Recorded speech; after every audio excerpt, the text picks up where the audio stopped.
यह जो पुष्करणी हम अपने सामने देख रहे हैं, यह प्राचीन और सुंदर पुष्करणी हुच्ची मलीगुडी नाम का एक मंदिर है जो कि ऐहोले कर्नाटक में स्थित है। उसी के प्रांगण में यह सुंदर और प्राचीन पुष्करणी हम देख रहे हैं। इस पुष्करणी के ऊपर वाले हिस्से में कुछ आकृतियाँ बनी हुई हैं। लेफ़्ट साइड में हम कुबेर देख सकते हैं और एक मिथिकल मकरा को भी पाते हैं। इस मंदिर में बहुत कम लोग आते हैं। ये ऐहोले में जितने भी मंदिर हैं उन मंदिरों में लाड खान के बाद में शायद यह सबसे प्राचीन मंदिर टेंपल कॉम्प्लेक्स है।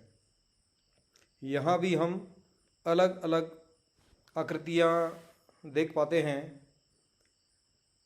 इस पुष्करणी के जो पत्थरों की बनावट है उसको देखकर लगता है कि या तो यह ऊपर वाले पत्थर बाद में तराश कर लगाए गए हैं और जो टॉप लेयर है वो पत्थर शायद इस मंदिर का हिस्सा रहे होंगे और उन्हें बाद में यहाँ पर स्थापित किया गया है। सामने हम हुच्ची मली गुड़ी टेंपल कॉम्प्लेक्स देख रहे हैं। हुच्ची मली टेंपल कॉम्प्लेक्स 3 मंदिरों का एक संगठन है और जो मुख्य मंदिर है मध्य में हम सामने उसे देख पाते हैं। यह पूरा प्रांगण एक जालियां लगाकर बंद किया गया है और काफ़ी अच्छी स्थिति में तीनों मंदिर कॉम्प्लेक्स हमें नज़र आए। हम धीरे धीरे चलकर मुख्य मंदिर में चलेंगे। यह एक अनोखा मंदिर है जहाँ पर कार्तिकेय की बहुत ही सुंदर आकृति इसकी छत पर बनी हुई है जो कि हम थोड़े समय बाद देखेंगे और बहुत ही यूनिक आकृति है। मंदिर के शिखर पर एक कलश और एक कुंभा हम देख पाते हैं, बहुत ही सुंदर है। यह मंदिर एक ऊंचे प्लेटफॉर्म पर बना है। सामने से मंदिर बहुत छोटा लगता है। जब हम अंदर जाएंगे तब हमें पता पड़ेगा कि इसमें इसका जो अंतराल है, इसका जो गर्भगृह है और मंडप है काफ़ी बड़ा है। यह बाहरी मंडप है और सामने हमें डोर जैम देख रहे हैं। डोर जैम में प्रायतः गजलक्ष्मी की मूर्ति होती है, लेकिन यहाँ पर हम गरुड़ की प्रतिमा को पाते हैं। बहुत ही सुंदर गरुड़ की प्रतिमा बनाई गई है और जब इस डोर जैम के नीचे हम देखेंगे तो यहाँ पर भी कुछ देवताओं की मूर्तियाँ बनी हैं। इनकी जो आकृति है वह बहुत ही सुंदर नहीं कही जा सकती। इनके पैर और जो उनके हाथ बनाए गए हैं काफ़ी अनसिमेट्रिकल हैं।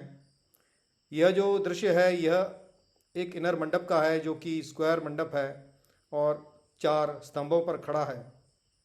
सामने का जो द्वार है वो अंतराल का द्वार है और उसके सामने मेन गर्भगृह में हम शंकर भगवान का एक बहुत बड़ा शिवलिंग पाते हैं। यह शिवलिंग बहुत ही यूनिक है।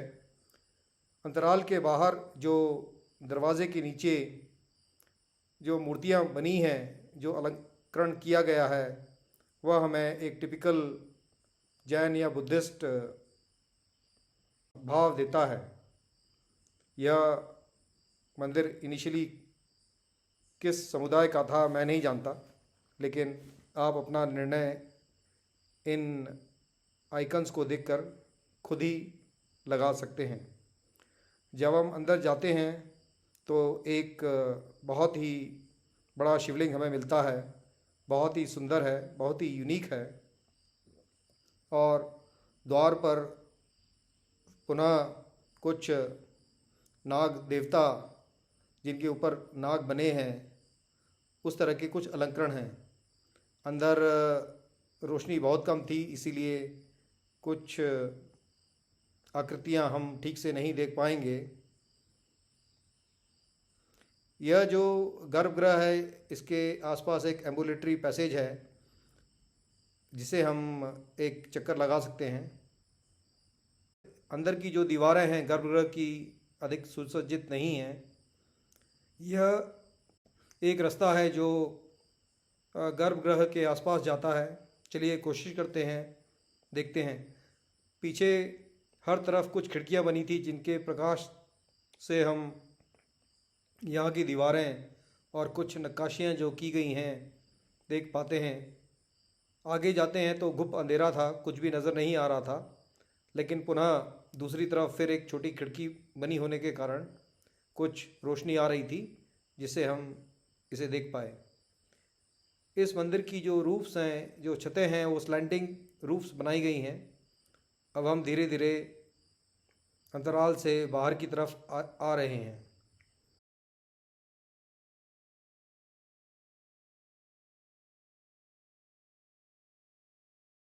अंतराल की जो छत है उसके ऊपर एक बहुत ही सुंदर लोटस मेडेलियन जिसे हम कह सकते हैं वो बना है, और कुछ और ज्योमेट्रिकल और फ्लोरल पैटर्न्स हमें दिखते हैं।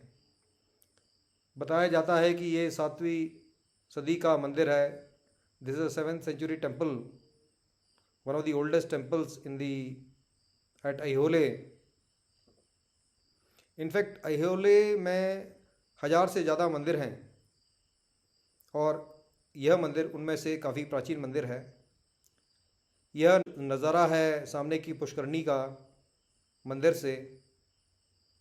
अब हम कोशिश करेंगे कि इस मंदिर की जो आउटर मंडप की छत है उसको देखेंगे।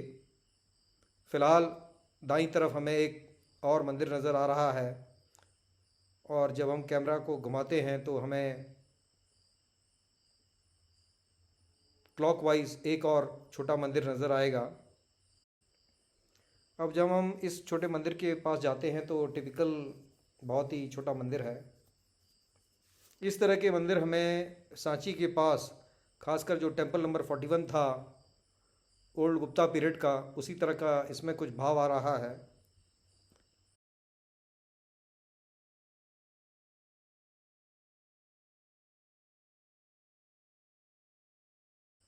इसका शिखर देखिए कितना सुंदर है, और ऊपर जो कुंभ रखा गया है वह भी काफ़ी सुंदर बनाया गया है। इस मंदिर के ऊपर का ये जो कुंभ है, इसी तरह का कुंभ अहोले में एक दुर्गा मंदिर है, उसके ऊपर किसी ज़माने में हुआ करता था, जो आजकल नीचे गिरा पड़ा है।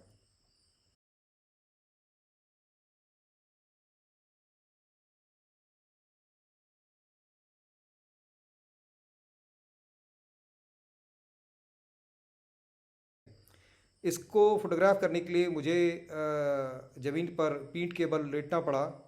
अब यह जो हम देख रहे हैं, ज़मीन पर पीठ के बल लेट कर एक कोशिश की कि जो आउटर मंडप के ऊपर जो सुंदर कार्तिकेय को बनाया गया है उसे आप तक पहुंचाया जाए। यह बहुत ही यूनिक और सुंदर कार्तिकेय जी का एक आइकन है, एक अलंकरण है। हम यहाँ पर मोर को देख सकते हैं जो कि जिनके ऊपर कार्तिकेय, जो कि गणेश जी के छोटे भाई थे और शंकर भगवान के पुत्र थे, उन्हें यहाँ बनाया गया है। कार्तिकेय की आराधना उत्तर भारत के कंपैरिजन में साउथ इंडिया, दक्षिण भारत में अधिक की जाती है। यह फिर वही गरुड़ को हम डोर जैम के टॉप पर पाते हैं, जो कि प्रायः जहाँ पर गजलक्ष्मी बाद के मंदिरों में हमें अधिकतर जगह देखने को मिली।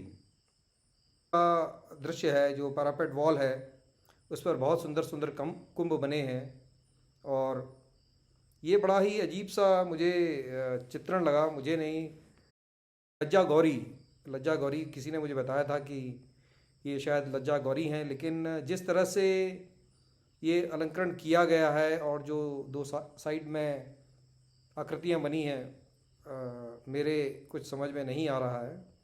दर्शक इसे देखें और अपनी राय प्रकट करें कि मंदिर के बाहर इसको बनाने का क्या लॉजिक या कारण रहा होगा। मुझे यह मंदिर बहुत सुंदर लगा। अधिकतर लोग इस मंदिर को मिस कर देते हैं और इसी मंदिर के पास में एक रावण पहाड़ी नाम का एक बहुत बड़ा पहाड़ है, जिसे खोद कर एक्सकवेट करके एक शंकर भगवान का बहुत ही सुंदर गुफा बनाई गई है और उसमें शंकर भगवान के अलग अलग रूपों को दिखाया गया है। चलिए, इस वीडियो में इतना ही। अगर आपको यह छोटा सा वीडियो अच्छा लगा हो तो अपने मित्रों के बीच में शेयर करेंगे तो मुझे खुशी होगी। धन्यवाद।